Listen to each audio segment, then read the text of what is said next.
Before we start, I want you to take a breath. Because if you're watching this video, chances are you're tired. Not physically tired. Mentally tired. Tired of trying to do manifestation right. Tired of watching 100 videos that all contradict each other. Tired of wondering whether one wrong thought just ruined everything. So let me say this clearly, right from the beginning. If manifestation hasn't worked for you yet, it is not because you are incapable. It is not because you are unworthy. It is not because you're blocked, cursed, unlucky, or missing something essential. It's because manifestation has been explained in a way that makes people anxious instead of powerful. Welcome to Real Life Manifestations. This channel exists for one reason only: to talk about manifestation as it actually functions in real life. Not in fantasy, not in theory, not in spiritual perfectionism. I want to explain why this video is unfiltered and why I'm not rushing it. Because manifestation is simple, but the unlearning is not. Most people don't fail because they can't manifest. They fail because they've been trained to doubt themselves at every step. So today, we're dismantling that. Slowly, calmly, completely. Let's start at the core. Manifestation is not magic. It is not ritual. It is not asking the universe for permission. Manifestation is assumption. That's it. Reality reflects what you assume to be true about yourself and your life. Not what you hope. Not what you wish. Not what you desperately want. What you assume. And assumption is not loud. It's quiet. It's natural. It's normal. If you assume you're going to wake up tomorrow, you don't affirm it all night. You don't visualize it with emotion. You don't check signs. You just know. That knowing is the state people overcomplicate. When you hear phrases like state of the wish fulfilled, people imagine something intense, like they need to feel ecstatic, convinced, euphoric. No. The state of the wish fulfilled feels boring. It feels ordinary. It feels like, yeah, that's my life. That's why beginners struggle, because they think manifestation should feel dramatic. But the subconscious mind does not respond to drama. It responds to familiarity. Your reality is simply what your mind is familiar with. So when you want something new, you're not trying to force it into existence. You're trying to make it mentally normal. That's the entire process. Now here, where things go wrong. People are taught to watch themselves constantly. They monitor every thought, every emotion, every reaction, and they live in fear. What if this ruins it? What if I reacted wrong? What if I'm obsessing? What if I don't believe enough? That mindset alone is what keeps people stuck. Because fear is still an assumption. Fear assumes something can go wrong. Confidence assumes nothing can. And manifestation always follows the dominant assumption. Let's talk about obsession, because this topic needs to be settled once and for all. Obsession does not block manifestation. I need you to really hear that. Obsession does not block manifestation. If it did, anxious people would never manifest anything. But anxiety manifests outcomes constantly, negative ones. Why? Because anxiety is just obsessive assumption in the wrong direction. People who worry do let go. They don't detach. They don't feel calm. And yet their worries show up in real life again and again. So clearly, the rule is not, you must stop thinking about it. The rule is, what are your thoughts implying? Are they implying ownership or absence? That's it. You can think about something all day long if your thoughts imply it's already yours. You can affirm all day. You can daydream all day. You can replay scenes all day. The subconscious mind doesn't get tired. It gets impressed.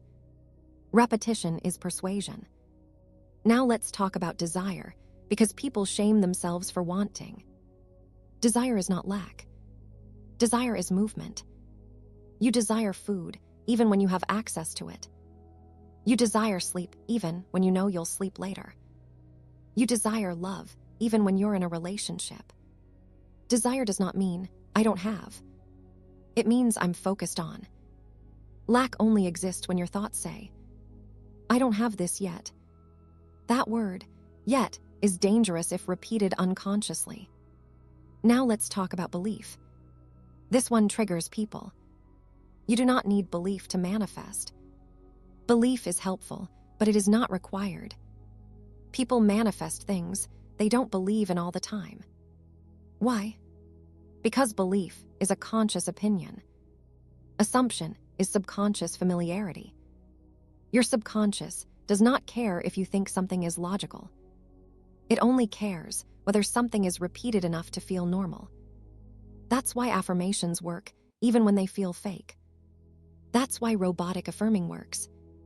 That's why scripting works. That's why mental conversations work. Not because they're magical techniques, but because they install familiarity. And familiarity becomes fact. Now let's talk about emotions, because people are exhausted trying to feel the right way. You do not need to feel good to manifest. You do not need to feel grateful. You do not need to feel calm. You do not need to feel aligned. Emotions do not create reality. Thoughts do. Emotions are a response to thoughts, not the cause. You can manifest while crying, while angry, while doubting, while bored. The only thing emotions affect is whether you persist or quit. Now let's talk about persistence. Persistence is not forcing yourself to be positive. Persistence is returning to your assumption after you react. Reacting doesn't ruin anything. Staying in reaction does. If you spiral, fine. Spiral. Cry. Vent. Then return. Manifestation isn't about never falling. It's about always coming back.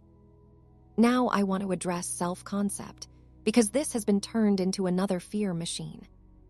Self-concept is not something you fix before manifesting.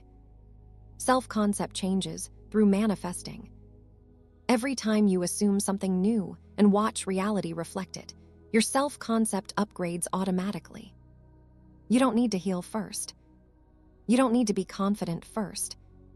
You don't need to love yourself perfectly first. That's backwards. You manifest into confidence. You manifest into worthiness. You manifest into security. Now let's talk about rules, because people think manifestation is fragile. It's not. There are no universal penalties. No hidden mistakes. No invisible scoreboard. You decide what matters. If you decide something doesn't affect your manifestation, it doesn't. This is power most people don't realize they have. Your subconscious takes instructions from you. If you say, that thought doesn't count, it doesn't count. Authority matters more than technique. Now about Neville, because people get weird about this. Neville Goddard was foundational. But he is not a religion. You don't need to use his language if it doesn't click. You don't need to read him to manifest.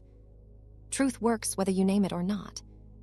If someone explains manifestation in a way that makes you feel calm, confident, and capable, that's correct teaching. If someone makes you afraid of your own mind, that's control. Now timing. There is no divine waiting room. Manifestations arrive when resistance drops, not when the universe decides you've suffered enough. Resistance is just contradictory thinking. Stop checking the 3D. Stop asking, where is it? The moment you ask where it is, you assume it's missing. Instead, assume movement. Assume inevitability. Assume done. And finally, this is important. Nothing can ruin your manifestation. Nothing. Not doubt. Not fear. Not a bad day. Not a breakdown. Only quitting keeps things away. And even then, you can always restart. Manifestation is not fragile. You are not behind. You are not late. You are learning how to trust your own mind again. That's all.